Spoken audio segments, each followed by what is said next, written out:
పంచాక్షర మంత్రాన్ని మించిన మంత్రం లేదు, యజుర్వేదాన్ని మించిన వేదం లేదు, పరమాత్మ పరమేశ్వరుని మించినటువంటి దైవం లేడు. ఆ నమశివాయ అనే మంత్రం అంత గొప్పది. అది నిరంతరం మనస్సులో, పైగా మనస్సులో జపిస్తే దానికి నిబంధనలు ఎలా ఉంటాయంటే మీ ఇష్టం. స్నానం చేసినా పర్వాలేదు, చేయకపోయినా పర్వాలేదు, అన్నం తిన్నా పర్వాలేదు, తినకపోయినా పర్వాలేదు, మంచం మీద పడుకున్నా పర్వాలేదు, కంచం ముందు కూర్చున్నా పర్వాలేదు. మనస్సులో చేస్తే, బయటకు చేశాం పెదవులతో చేస్తున్నాం, పైకి మాట్లాడుతున్నామంటే దానికి కొన్ని పద్ధతులు ఉంటాయి. ఏదైనా మనం బయటకు కడుతున్నామంటే ఒక వేషం వేసుకుంటాం, ఇంట్లో ఉంటున్నామంటే మనకి నచ్చినట్టు ఉంటాం. బయటకు కడుతున్నామంటే వేషం మారుస్తాం, ఎలా ఏం వెళతామో దరిద్రంగా ఉందని మారుస్తామా లేదా? అంతే. మంత్రం కూడా అంతే. బయటికి జపించామంటే దాని పద్ధతులు వేరుగా ఉంటాయి. అందులో బహిరంగంగా అందరికీ వినపడేలా జపం చేసామంటే దాని పద్ధతులు వేరుగా ఉంటాయి. దానికి స్నానాలు చేయాలి, నియమాలు ఉంటాయి, నిష్టలు ఉంటాయి, ఇక్కడ కూర్చోవచ్చు అక్కడ కూర్చోకూడదని ఏవో చెప్తారు, అవన్నీ ఉంటాయి. కానీ మనస్సులో నమశివాయ అనడానికి ఏ నిబంధనలు లేవు. అందరినీ శివుడు అనుగ్రహిస్తాడు. దానికి కులం లేదు, మతం లేదు, ప్రాంతం లేదు, స్త్రీ పురుష భేదం లేదు, చిన్న పెద్ద లేదు, పాపాత్ముడు పుణ్యాత్ముడు కూడా లేదు. అందరూ చేయొచ్చు దాన్ని. అందరికీ మోక్షాన్ని ఇస్తుంది, అందరినీ ఒడ్డున చేరుస్తుంది.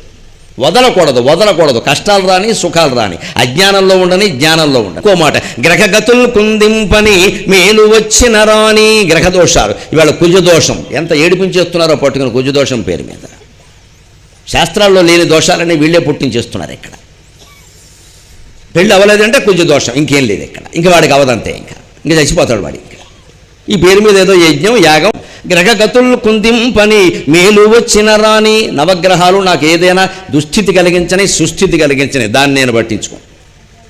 అవన్నీ అవి నాకు భూషణములో శ్రీకాళహస్తీశ్వర.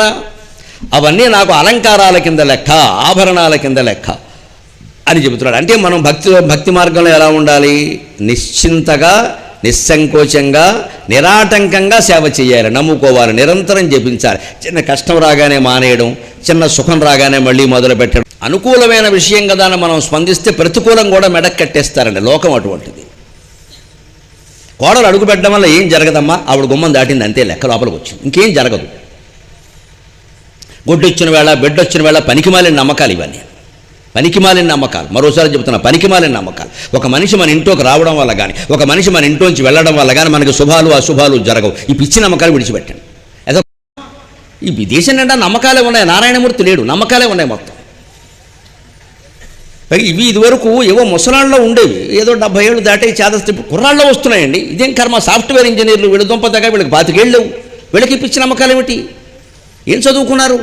బీటెక్లు ఎంటెక్లు చదవడమో ఇదే లెక్క. ఈ కోరికలు మానుకుంటేనే భగవంతుడు అర్థమవుతుంది. ఆ నమ్మకంతో ఉండాలి. అందుకని నేను సేవించిన తర్వాత ఆపదలు కలిగినా సరే సంపదలు కలుగుని. ఒక దశ పడుతుంది, దాన్ని దశ అంటారు జాతకంలో. దశ అంటే 10 ఏళ్ళు. ఆ యోగం 10 ఏళ్ళే ఉంటుంది. 10 ఏళ్ల తర్వాత వెంటనే దేవుడు పరీక్ష పెడతాడు. వీడు తట్టుకోగలడా లేదా, వీడు డబ్బు కోసం చేస్తున్నాడా, లేదా ఆడాళ్ళని ఆకట్టుకుందుకు చేస్తున్నాడా, మాయ కోసం చేస్తున్నాడా, నిజంగా లోకం బాగుపడాలని చేస్తున్నాడా అని ఒక పరీక్ష పెడతాడు. ఆ పరీక్షకు కూడా తట్టుకుని నిలబడితే వాడిని జీవితాంతం అలాగే ఉంచుతాడు, అనుమానం ఏమీ లేదు. ఆ పరీక్షకు తట్టుకోవాలి. పరీక్షకు తట్టుకోలేక మాయలో పడిపోతే వెంటనే అమ్మవారు ఏం చేస్తుంటే హిమాలయ పర్వతం అంత ఎత్తు లేపిన వాడిని కిందకి పడేస్తుంది. మళ్ళీ ఇంక లేవడు, కాళ్ళు చేతులు విరిగిపోయి మళ్ళీ ఇంకెక్కడ కనపడ్డ ఇంకా. అందుకే ఎంత పై స్థాయి కలిగినా మన దగ్గర బంధువులు, మన మిత్రులు, మనకి చిన్నప్పటి నుంచి ఉపకారాలు చేసిన వాళ్ళు ఉంటారు. వాళ్ళని ఎట్టి పరిస్థితుల్లో మనం మర్చిపోకూడదు. వాళ్ళకి మనమే చేసి, అయ్యా నేను ఈ స్థితికి రావడానికి మీరే కారణం, మీ ఊరు వచ్చాను, మీకు నమస్కారం చేసుకుంటాను, మనమే వెళ్ళి నమస్కారం చేయాలి. అంతటి గురుతుల్యులు మనకు ఉన్నప్పుడు. లేకపోతే ఒక స్థానం వచ్చింది కదా, ప్రచారం కలిగింది కదా అని అహంకరించామా, దెబ్బైపోయినట్టే లెక్క. ఇంకో మాట చెబుతున్నాడు, ఈవేళ మనం అంతా దేనికి భయపడుతున్నామో ఆ భయాన్ని పోగొడుతున్నాడు. కోరిక పెంచుకుంటూ మనం వ్యామోహంలో పడిపోవచ్చమ్మా, తప్పులేదు. కానీ పడిపోతాం.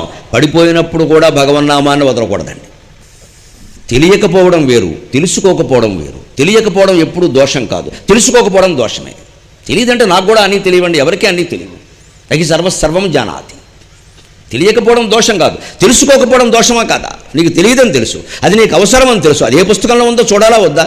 అంటే బ్యాడ్ హ్యాబిట్స్ ఉన్నవి మానలేకపోతున్నాం, మన బలహీనత అది. అయినా సరే మనసులో మానాలను ఉన్నాయి, మానలేకపోతున్నాడు. అంతేకాని మానకూడదని లేదు. నాకు మానాలనే ఉందండి, నేను మానలేను, అది వేరమ్మా. మానలేకపోవడం వేరు, మానకపోవడం వేరు.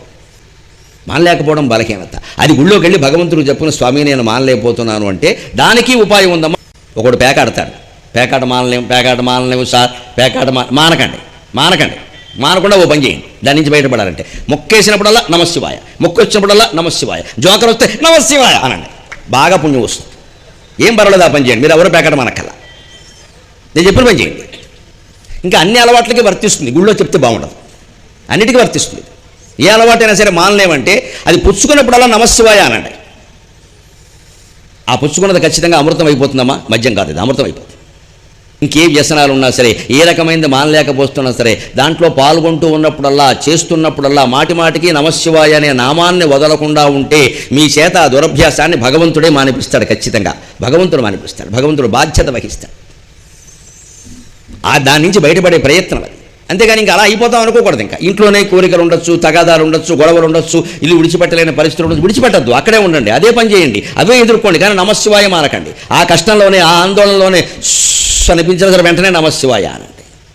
మంత్రం అంత గొప్పదమ్మా, నేను బహిరంగంగా చెబుతున్నా, ఇందులో తప్పేమీ లేదు. పంచాక్షర మంత్రాన్ని మించిన మంత్రం లేదు, యజుర్వేదాన్ని మించిన వేదం లేదు, పరమేశ్వరుని మించినటువంటి దైవం లేదు.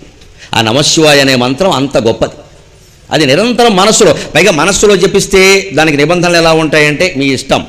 స్నానం చేసినా పర్వాలేదు, చేయకపోయినా పర్వాలేదు, అన్నం తిన్నా పర్వాలేదు, తినకపోయినా పర్వాలేదు, మంచం మీద పడుకున్నా పర్వాలేదు, కంచం ముందు కూర్చున్నా పర్వాలేదు. మనస్సులో చేస్తే, బయటకు చేశాం, పెదవులతో చేస్తున్నాం, పైకి మాట్లాడుతున్నామంటే దానికి కొన్ని పద్ధతులు ఉంటాయి. ఏదైనా మనం బయటకు కడుతున్నామంటే ఒక వేషం వేసుకుంటాం, ఇంట్లో ఉంటున్నామంటే మనకి నచ్చినట్టు ఉంటాం.